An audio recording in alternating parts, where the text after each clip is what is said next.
Pour la première fois, les Congolais de l'étranger pourront participer à l'élection présidentielle en 2023. La décision rendue par la Commission électorale nationale indépendante va rendre effective cette disposition inscrite dans la Constitution depuis 2006. Le vote de la diaspora congolaise n'a jamais été organisé officiellement pour des raisons matérielles.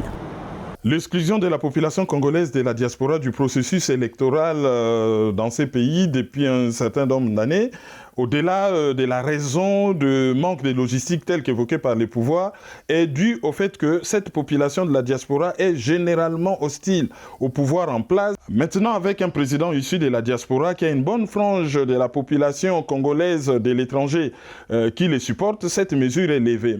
La diaspora congolaise se compose de 2 à 7 millions de citoyens. Cependant, la CENI prévoit d'impliquer les Congolais installés à l'étranger au vote du prochain président dans 5 pays afin de tester l'efficacité du processus. La phase pilote envisagée exclut les pays voisins de la RDC dans le but d'éviter des tensions et des risques de fraude.